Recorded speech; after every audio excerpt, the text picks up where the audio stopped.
Série de présentations de vœux à la présidence de la République, président des institutions, membres du gouvernement, parlementaires, corps diplomatique ont tour à tour présenté les vœux les meilleurs au président de la République, chef de l'État, ce 2 janvier 2014.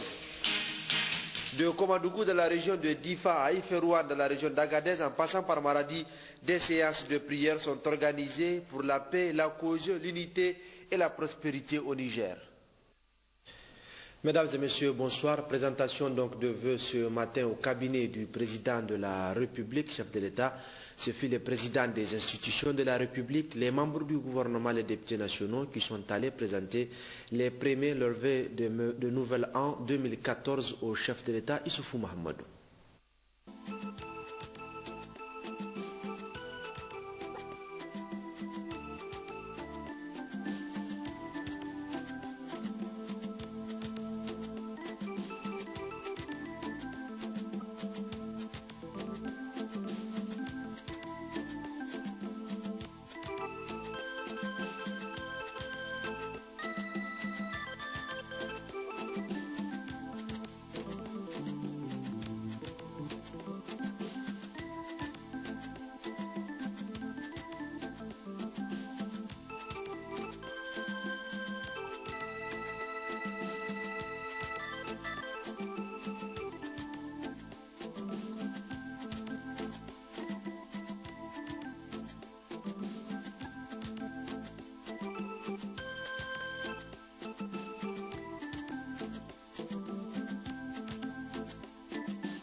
C'est d'abord un sentiment de satisfaction parce que aujourd'hui nous sommes le 2.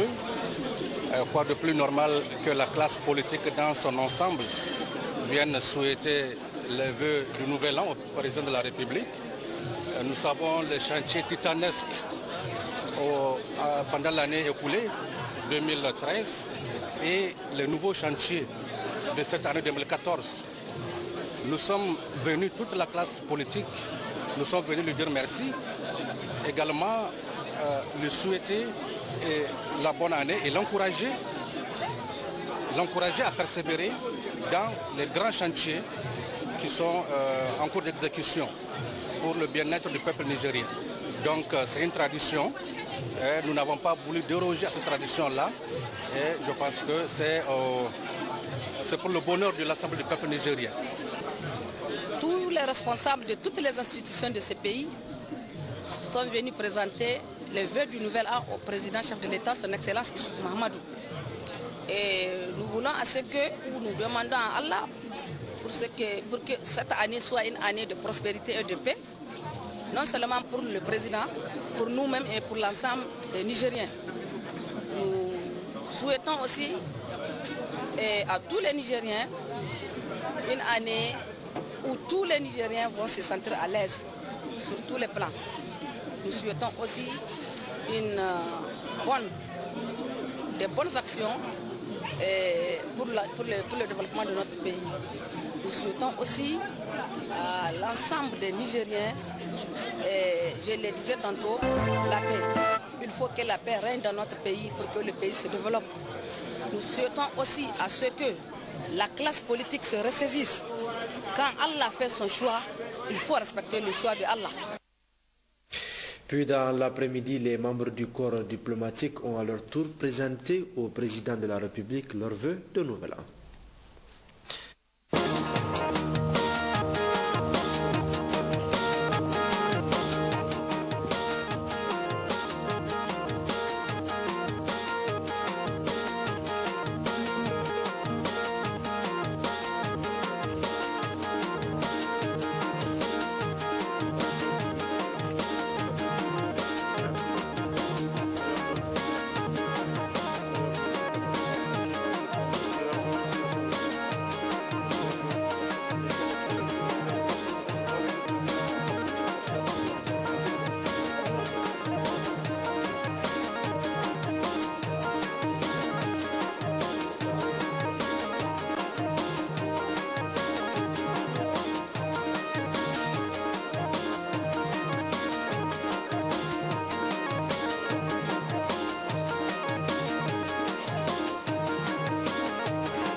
J'ai eu l'occasion de les donner aux nouveaux ambassadeurs que M. le Président a reçus récemment. Et j'ai dit, ça fait 5 ans que je suis là, je suis sur le point de partir. Il n'y a pas eu plus grande stabilité que maintenant. Et progrès et développement, et ça ne fait qu'aller de l'avant. Je souhaite tous mes meilleurs vœux, très bonne année au peuple nigérien et plein de succès dans tous les domaines à lui et la stabilité au pays. Il faut enrichir les contenus des rapports de coopération Chine-Niger. Je crois que les rapports de coopération sont pleins de succès, sont très visibles et font avancer les projets en exécution. Une fois ces projets terminés, on va exécuter de nouveaux projets. Tout d'abord, je pense que c'est une excellente tradition que le président a chaque année de nous inviter. Et nous sommes tous très honorés d'y participer.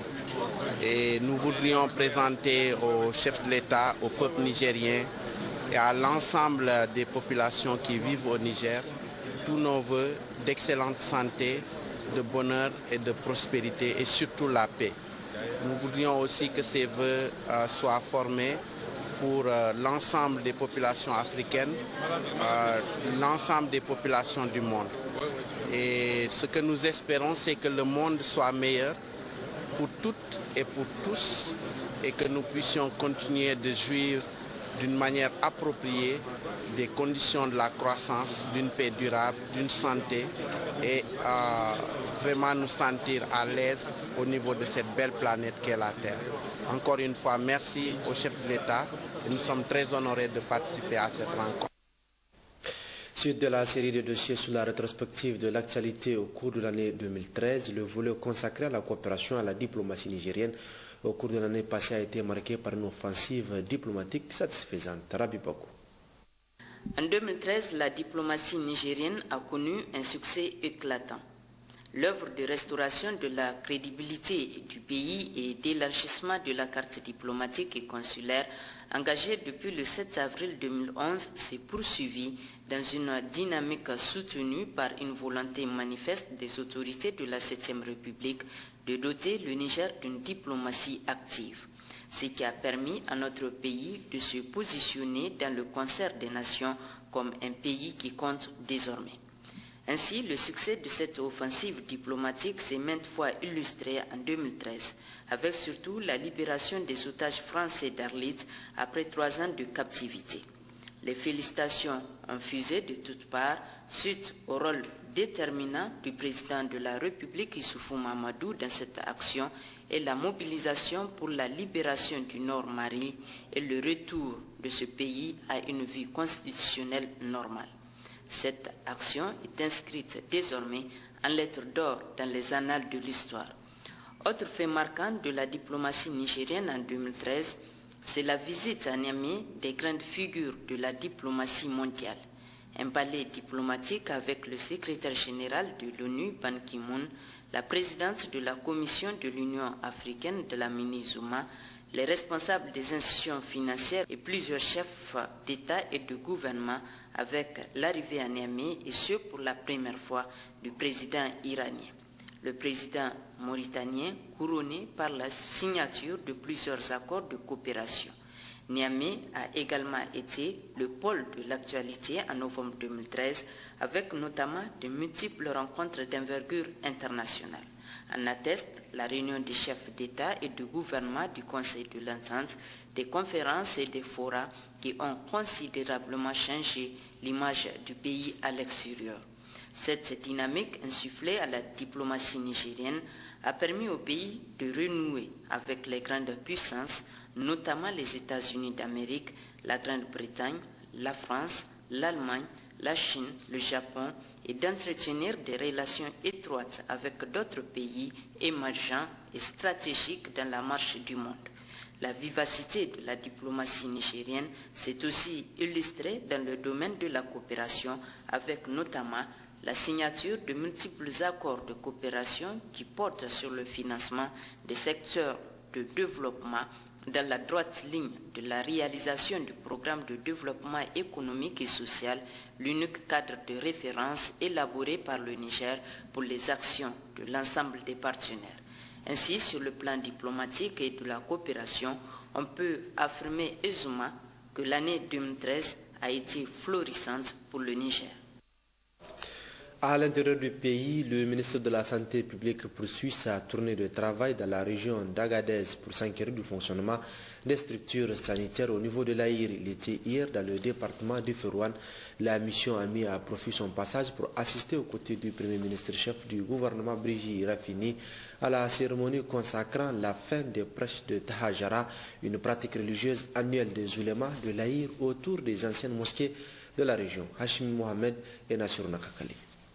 C'est la sainte mosquée de Tefgoum du XVIe siècle située à 3 km au nord de la ville de Ferrouane au pied du mont Tamgak qui a accueilli 40 jours durant 300 oulémas venus de toutes les contrées de l'Aïr pour implorer dans la plus grande dévotion la grâce d'Allah et sa miséricorde pour notre pays.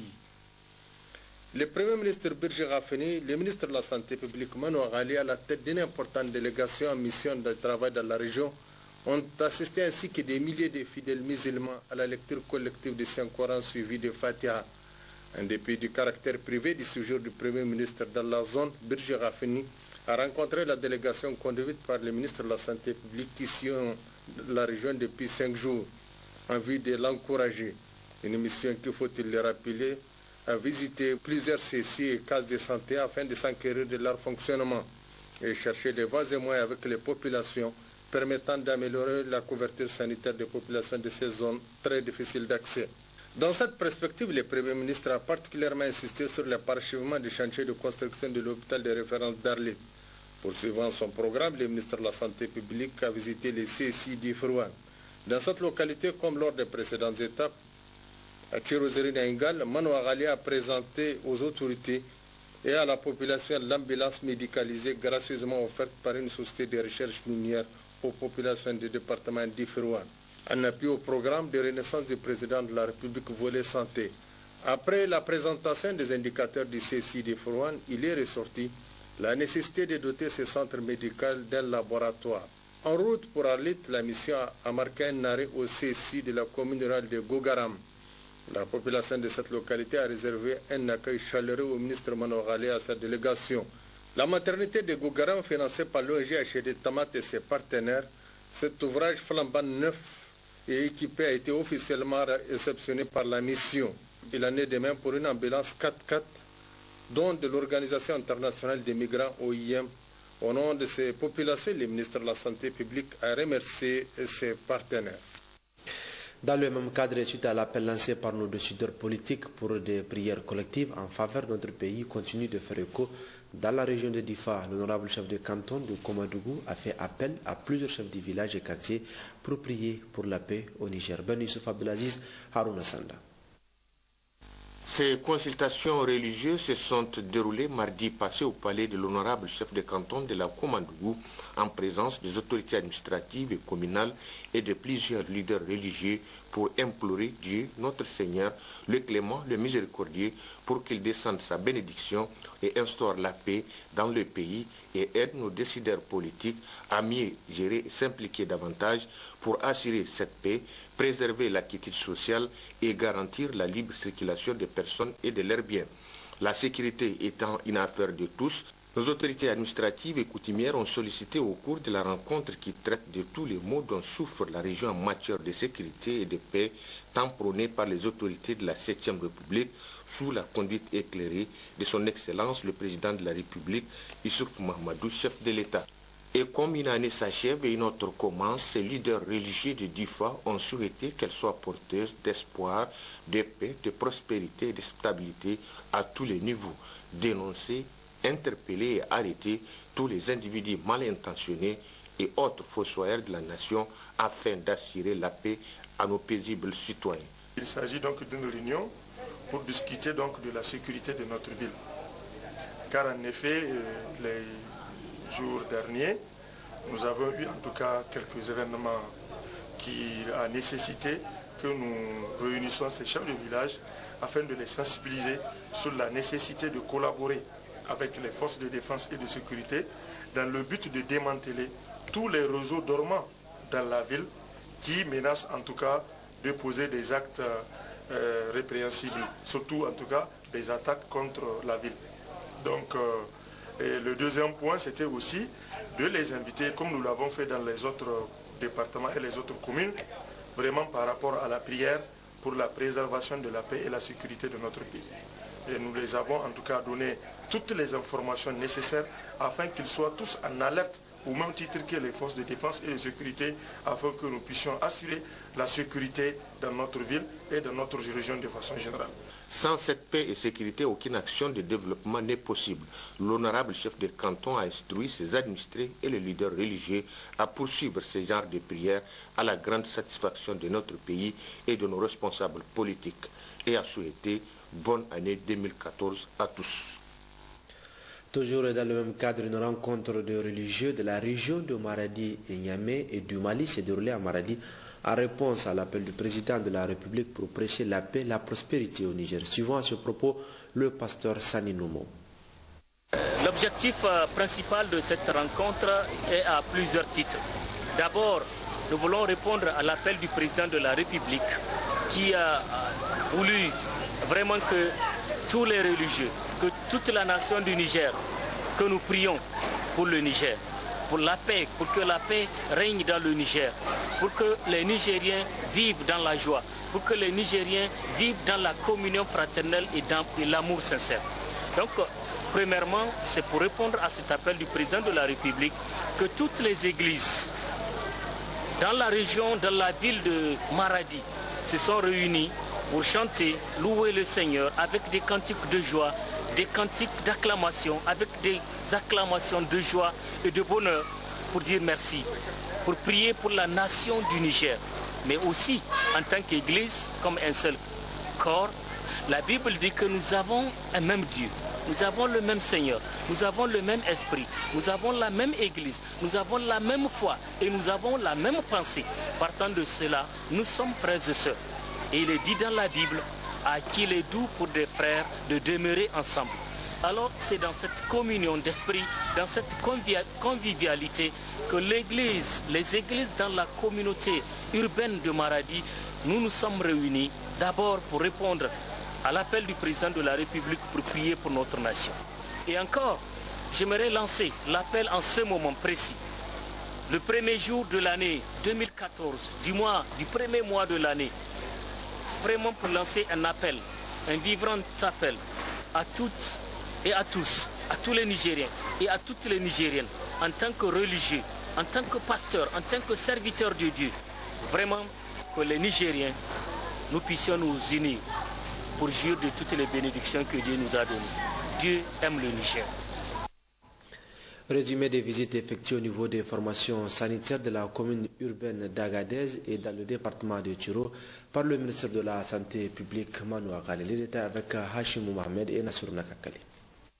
Au CSI du quartier Toudou de la ville d'Agadez, qui a été visité en début de matinée par le ministre de la Santé publique, accompagné le gouverneur de la région d'Agadez, le colonel-major Garba Mekido et les principaux responsables centraux de son département. Manoua Khalil a été salué par les manifestations de réjouissance des femmes de ce quartier en reconnaissance à toutes les réalisations qu'il a effectuées au niveau du CSI Toudou avant sa nomination à la tête du ministère de la Santé publique en tant que président de l'ONG HED Tamad. Il s'agit entre autres de la clôture du CSI en matériaux définitifs, la plantation d'arbres et des intrants.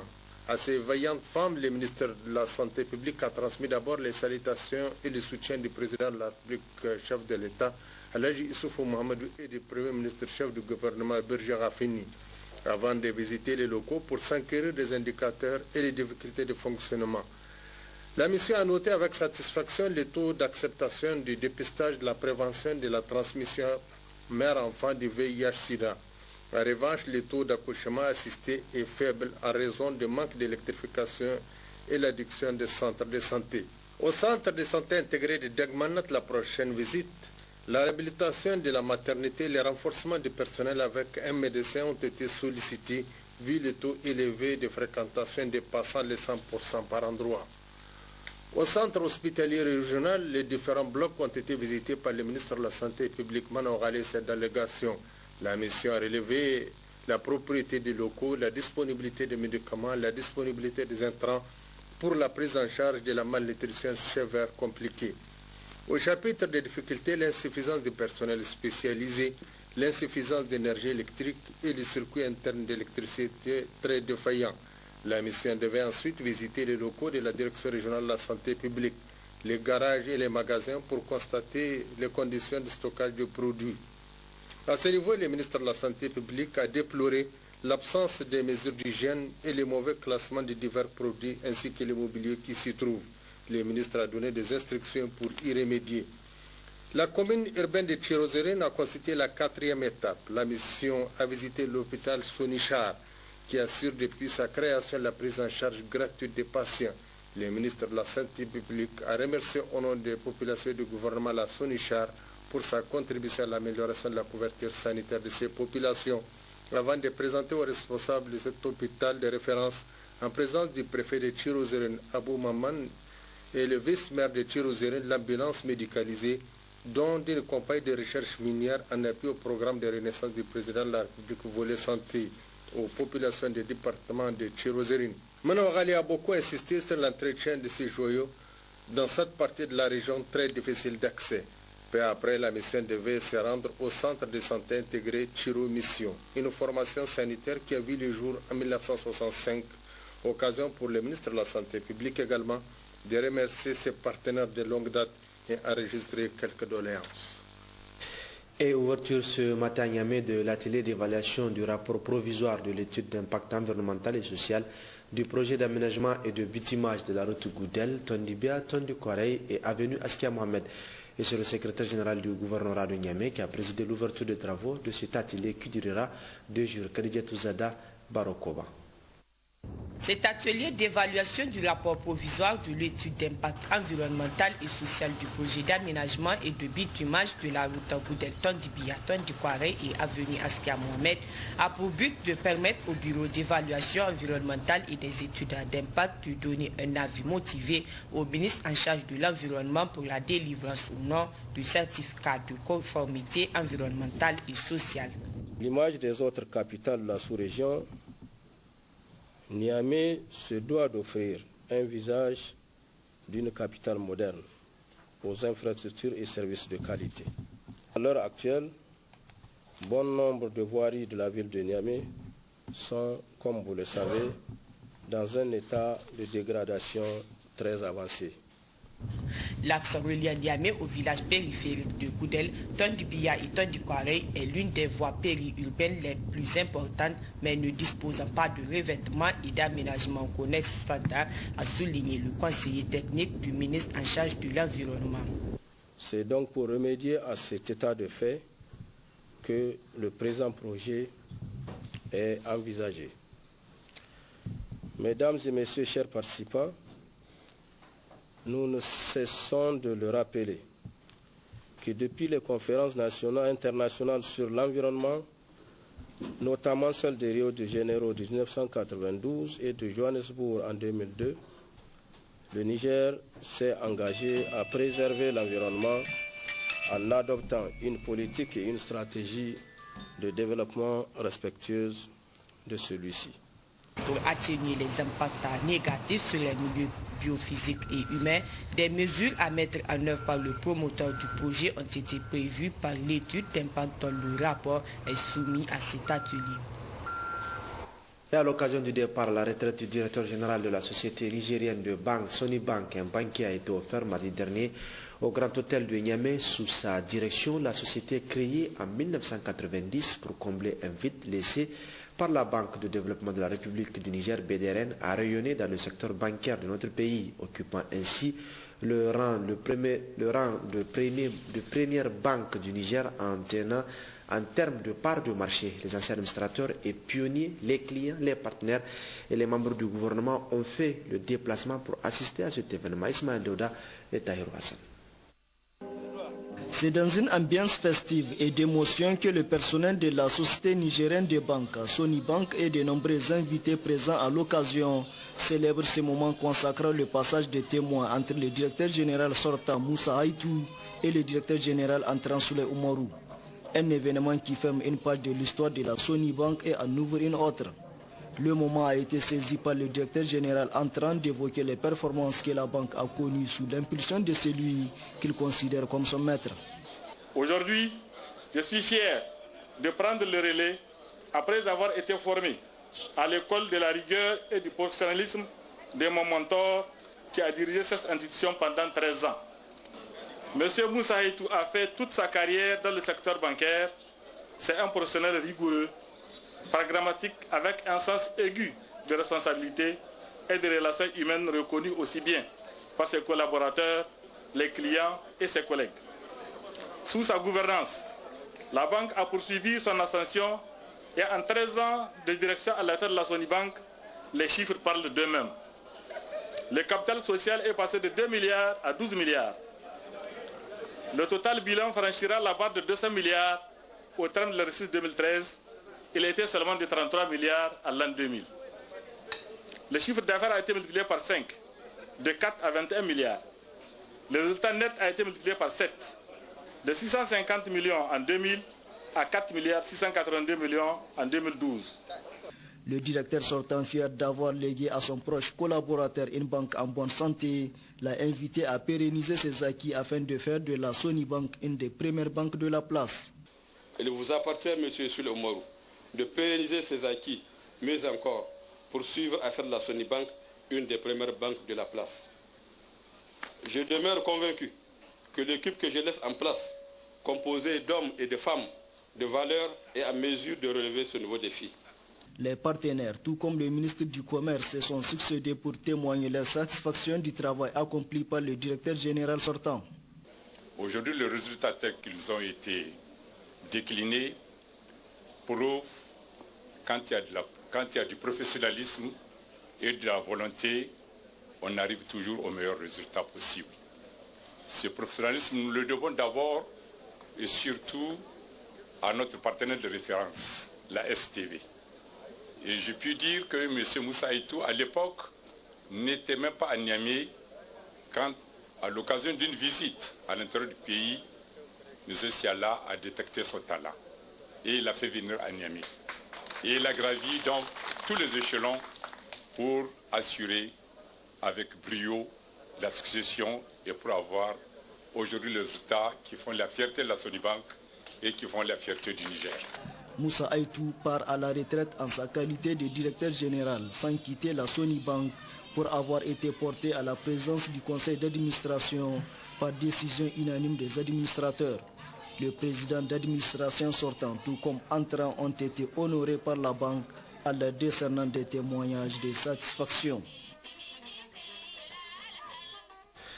La CNT, Confédération nigérienne du travail, avec le soutien de son partenaire belge, AVCCSC, a doté le Centre national de la santé et de la reproduction d'un appareil d'échographie. La valeur est estimée à 25 millions de francs CFA. La réception officielle s'est déroulée ce matin en présence de nos reporters Sénou Soumela Ibrahim et Hamani Seni. La solidarité syndicale s'illustre de fort belle manière entre la Confédération nigérienne du travail et son partenaire belge ACV qui vient gracieusement de mettre à la disposition du Centre national de la santé et de la reproduction un appareil d'échographie. Dans le cadre de partenariat, au mois de novembre 2012, nous sommes venus avec 12 militants et militantes de l'ACV pour un voyage d'expérience. Et les gens qui sont venus, ils ont vraiment senti ce qui s'est ici, ils ont aussi vu les défis. Et quand on est retourné, il y a quelques-uns de la groupe, et c'était surtout Hilde, qui malheureusement n'est pas chez nous aujourd'hui parce qu'elle est un peu malade, Hilde qui a pris dans la main pour un des défis qu'on a rencontrés, et c'était l'absence ou le manquement des machines dans le cadre de les hôpitaux. Tour à tour, le directeur de cabinet du ministre de l'Emploi, du Travail et de la Sécurité sociale d'abord, puis celui du ministre de la Santé publique ont salué la grandeur de l'acte et magnifié le partenariat existant entre les deux structures syndicales. Pour la directrice par intérim du centre, vu l'importance de l'échographie et sa forte demande au niveau du centre, cet appui renforcera leur capacité. Ici, au niveau du centre de santé de la reproduction, nous recevons, donc le centre reçoit en moyenne 130 à 150 patients par jour. Et sur ces 130 à 150 patients par jour, il y a environ 40 à 45 à qui on fait des échographies. Et quand on fait la part des choses, donc le Centre national de santé de la reproduction enregistre à peu près 8000 examens d'échographie par an. Ce don de cet appareil-là, échographie, permettra de renforcer le plateau technique déjà existant au niveau du Centre de santé de la reproduction. Et cela va permettre aussi à l'amélioration et de la qualité des prestations au niveau du centre de santé de la reproduction et de maintenir aussi cette qualité de soins. L'utilisation faite du dit appareil avant sa réception officielle par le centre bénéficiaire dénote aussi de toute sa nécessité. À Niamey, toujours cérémonie de lancement du livret paquet minimum axé sur la qualité cet après-midi à l'école Courterre dans le 5e arrondissement. La cérémonie est organisée par l'association EPT-JK en collaboration avec le ministère des Enseignements primaires. Objectif, contribuer à l'amélioration de la qualité du système éducatif et 17 écoles seront concernées par cette opération. Ismaël Dauda, Hadiza Hamidine. C'est l'école de Courterre dans le 5e arrondissement qui a servi de cadre pour le lancement de paquets minimum axés sur la qualité PMAC conçu par l'EPT-JK en vue d'améliorer la qualité du système éducatif nigérien. Ces outils seront mis en expérimentation dans 17 écoles de l'inspection Niamey 5 et dans la commune de Karma afin de remédier aux difficultés en mathématiques des élèves. Ce modèle est encore en expérimentation. Nous sommes en train de l'expérimenter à partir des écoles périphériques de Niamey 5 et des écoles de l'IEB de Karma, pour qu'à la fin de l'expérimentation, nous aboutissions à des outils, à des techniques et à des stratégies efficaces qui puisse permettre à nos élèves de mieux aborder leur activité d'apprentissage. J'ai dit que cette activité est communautaire pour la simple raison que c'est une activité qui s'inscrit dans le cadre du parascolaire. C'est-à-dire, c'est des activités qui s'appuient non seulement sur ces livrets que vous avez vus, mais qui se feront en dehors des heures de classe. Une initiative louable a indiqué le directeur général de la scolarisation, car elle s'inscrit dans le cadre des préoccupations premières des autorités de la 7e République. Après avoir œuvré dans le cadre de l'organisation des communautés autour de l'école, une organisation qui a permis l'amélioration de l'accès et du maintien, et dont un des résultats se trouve être le taux de scolarisation actuel qui tourne autour de 80%, le petit JK s'est intéressé à la qualité de l'enseignement, qui est un des objectifs visés par les autorités de la 7e République. Toutes les préoccupations tournent autour de l'amélioration de l'éducation. Si JK a choisi d'œuvrer dans ce sens, je crois que c'est un apport inestimable pour l'éducation nationale. Auparavant, l'inspectrice de l'enseignement primaire du 5e arrondissement a appelé le comité de gestion décentralisé des établissements scolaires de mieux s'impliquer dans l'entretien de ces outils. Une rencontre d'échange a réuni aujourd'hui le gouverneur de la région de Niamey et de jeunes récipiendaires de plans d'affaires membres du réseau nigérien des jeunes entrepreneurs. Abba Moussa Touman, Issouf Samela. En recevant ces jeunes entrepreneurs en présence du directeur régional du commerce, le gouverneur de la région de Niamey veut traduire toute la volonté des autorités à les accompagner. Du reste, cette volonté est clairement traduite dans le PDS sous réserve naturellement que des dossiers rentables soient ficelés. Hamidou Garba Mamadou a invité ces jeunes entrepreneurs à considérer leur plan d'affaires comme une boussole, car à présent, vous savez où vous voulez vous rendre et avec les provisions nécessaires. Cependant, a-t-il fait remarquer, ces provisions sont fonction de vos capacités à négocier et à gérer, mais aussi du dynamisme dont vous ferez montre, car le monde des affaires nécessite un engagement et beaucoup d'habileté. Le gouverneur de la région de Niamey s'est également beaucoup appesanti sur les créneaux agro-pastoraux. En effet, la majorité des pays qui ont réussi leur décollage et qui émergent en ce moment l'ont été en partie grâce à ces activités. Pourtant, a-t-il indiqué, 4% seulement de la population exerce les activités agricoles et cette proportion de population arrive à nourrir tous ses concitoyens et même à exporter le surplus. Chez nous, par contre, plus de 80% sont ruraux, mais faute d'engagement et d'investissement conséquents, nous sommes réduits à recourir aux importations. C'est ce paradoxe que le gouverneur de Niamey a invité les jeunes entrepreneurs à corriger en décidant de s'investir dans la transformation et la commercialisation de produits agro-pastoraux. Il faut noter que le Rangen a fait appel à deux personnalités, Dr Chérif Chako et Mme Rabi Arzika, reconnus pour leur engagement dans l'encadrement des jeunes, mais aussi leur expérience dans le montage des dossiers.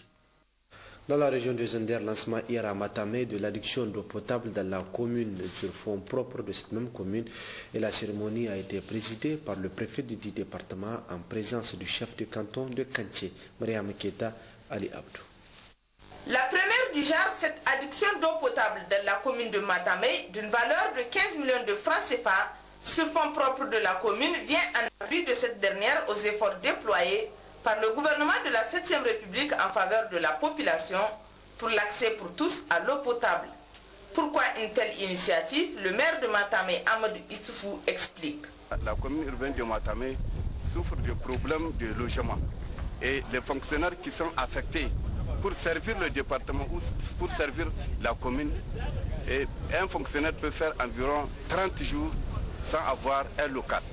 Donc nous avons pensé à cela. Quand on vend des parcelles, il faut aussi donner l'occasion à la population de construire dans la zone. Une initiative saluée par le préfet Hamidou Maman et le chef de canton Abdelkader Tuntouma. Les fonds collectés doivent être utilisés à bon escient et dans l'intérêt de la communauté qui se doit de sauvegarder ces 2065 mètres linéaires non lotis depuis plus de 20 ans, a renchéri Hamidou Maman. La délégation a ensuite visité le magasin de stockage des matériels d'Exor, un appui de la Banque mondiale. Il s'agit de 40 motopompes et accessoires a expliqué Salifou Arné, directeur départemental génie rural, au profit du groupement maraîcher de l'atteinte des objectifs de l'initiative 3N. Et dans la région de Dosso, en attendant le démarrage des travaux de confection des cassis sur la route nationale numéro 1 par le ministère de l'Équipement, le gouverneur de la région de Dosso, Seydi Zataou Ali, a entamé ce matin par le département de Boboy une mission de sensibilisation pour enlever les cassis sauvages érigés sans aucun respect de normes techniques. Un message visiblement bien perçu puisqu'à son retour, les populations ont déjà commencé à enlever les surcharges inutiles. Moro Abdou Ali Hachimou. Entre Kodo, Gergé, frontière Dosso-Tilaberi et Koujak, frontière Tawa-Dosso, on dénombre selon un rapport de la direction régionale en charge de l'équipement de Dosso, quelques 108 cassis, dont plus d'une soixantaine sont installés de façon anarchique, sans aucun respect de normes techniques, la plupart d'ailleurs érigées au gré des humeurs.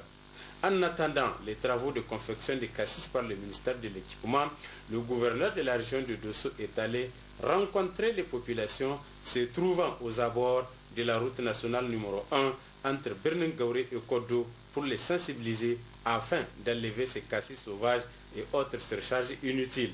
À certains endroits, les cassis ont été faits pour protéger, sécuriser les populations, mais hélas, ils constituent de gros handicaps, non seulement pour la route, mais aussi pour les usagers qui souffrent beaucoup. C'est pourquoi il faut trouver une solution urgente à laisser entendre Seydou Zataou Ali.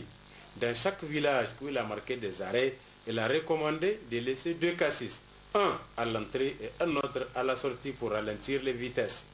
De Morgou, Gounubi, Jawando, Madina et Kodo, le message est visiblement bien compris, puisque de retour, le gouverneur de Dosso a trouvé les bras valides, pioches ou à la main, en train d'enlever ces cassis sauvages. Sachez enfin que le gouverneur de la région de Dosso, Seydi Zataou Ali, est accompagné dans ce déplacement du président du conseil régional de Dosso, Imam Moukela, et du préfet de Boboy, Ibrahim Boubacar. Et après 2 jours de formation sur la scolarisation de la jeune fille, les jeunes scouts de la région de Difa ont rendu public mercredi dernier un plaidoyer pour inscrire davantage les filles à l'école. Ben Youssef Abdelaziz, Haroun Sanda. Le thème retenu sur le plan national est agir ensemble avec les scouts pour la scolarisation de la jeune fille. Elles étaient nombreuses, jeunes filles de la région, à se donner rendez-vous à la devanture du palais du chef de canton de la Komandougou, où des chants, des danses et des messages de plaidoyer ont été prononcés par les jeunes filles à l'endroit des autorités administratives et coutumières pour donner plus de chances aux jeunes filles dans leur parcours scolaire, sensibiliser davantage les parents sur le mariage précoce et forcé, particulièrement celle de la jeune fille en milieu scolaire. Scolarisation de la jeune fille. Les scouts s'engagent. Agir ensemble avec les scouts pour la scolarisation de la jeune fille. En réponse à leur plaidoyer, M. Djibotini, en présence de l'honorable chef de canton de la Komandougou et du maire de la commune urbaine de Difa, rassurer tout son soutien à la jeunesse, particulièrement ceux scolarisés, pour prendre en compte leurs soucis et sollicitations pour que réussisse la jeune fille en milieu scolaire. M. Djibotini les a prodigués de sages conseils et promis de transmettre leurs préoccupations à qui de droit. Les jeunes filles et garçons ont poursuivi leur animation dans une ambiance festive en présence notamment de leurs homologues scouts des Anders et de Niamey venus pour la circonstance. Elles sont au total 20 filles des groupes scouts de la région qui ont été sélectionnées pour bénéficier de cette formation sur les plaidoyers de la scolarisation de la jeune fille. Ces jeunes filles ont bien compris la démarche de ce plaidoyer qui se définit comme une action visant à changer les comportements, les politiques en matière d'éducation, particulièrement à l'égard de la jeune fille.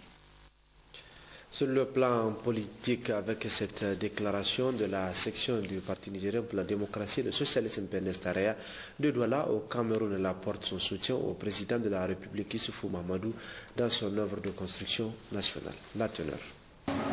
Nous, militantes et militants de la sous-section PNS Taraya de Douala, réunis ce dimanche 24 novembre 2013 à Douala, après analyse de la situation socio-politique, a rendu la déclaration de soutien à son Excellence El Hadji Issoufou Mahamadou, président de la République du Niger. Ayant pris connaissance les efforts qu'il ne cesse de déployer pour œuvrer dans le cadre du développement et du maintien de la paix à tout prix dans notre pays, le Niger, et surtout de la consolidation de la sécurité dans la sous-région en ce moment plus que par le passé. Les militantes et militants ainsi que les sympathisants lui expriment leur gratitude pour la formation d'un gouvernement d'union nationale avec la participation de tous les Nigériens sans exclusive pour l'œuvre de construction nationale et le développement de notre pays. Les militantes et militants le félicitent suite au travail bien accompli pour la libération des 4 otages français détenus au nord du Mali. Les militants lui adressent par la même occasion les sincères condoléances au nom du PNDS Taraya sous-section de Douala pour les 92 frères nigériens morts dans le désert au nord d'Agadez, ainsi qu'aux familles si durement éprouvées et au peuple du Niger tout entier.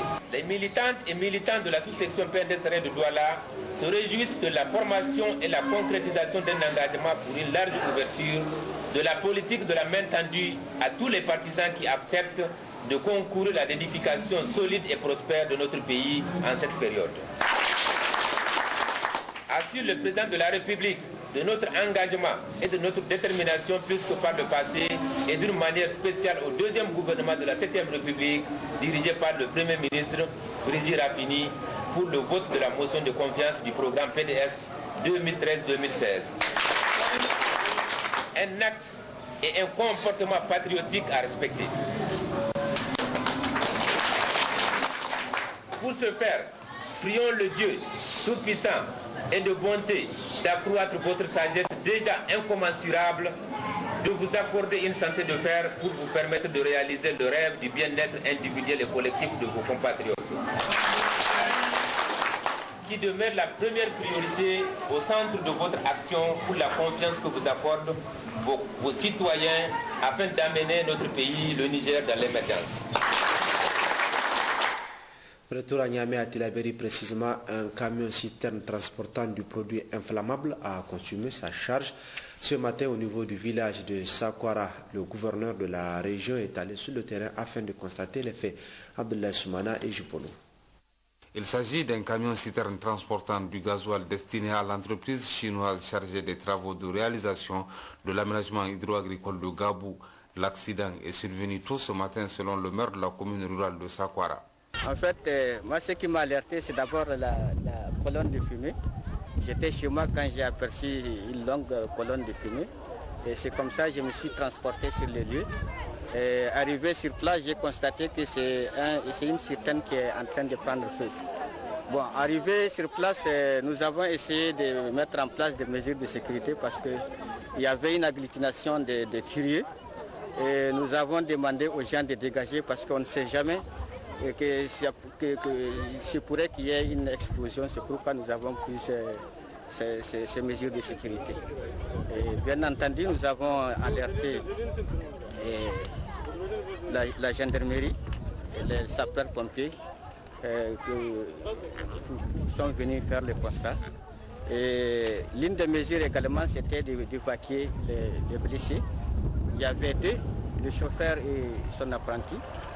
Et nous avons pu évacuer l'un à Tillabéri parce qu'il n'était pas si gravement blessé que le chauffeur. Mais le chauffeur, lui, on l'a fait évacuer par l'ambulance. Pour les forces de défense et de sécurité que nous avons trouvées sur les lieux, l'accident serait dû à l'éclatement de l'une des roues arrière du camion. Le gouverneur de la région de Tillabéri, qui accompagne le premier vice-président du conseil régional et le secrétaire général de la préfecture de Tillabéri, s'est rendu sur les lieux en vue de constater les faits. Dieu merci, il y a eu plus de peur que de mal. Les deux occupants sont hors de danger, ont expliqué les agents de santé du district sanitaire de Tillabéri au gouverneur de la région en se rendant à leur chevet. Assimi Diabri leur a souhaité un prompt rétablissement et lancé un appel aux usagers de la route d'observer la prudence afin de nous éviter des pertes en vies humaines et économiques importantes. Et c'est à travers cet accident que prend fin cette édition. Merci de votre fidélité de nous avoir suivis. Au revoir.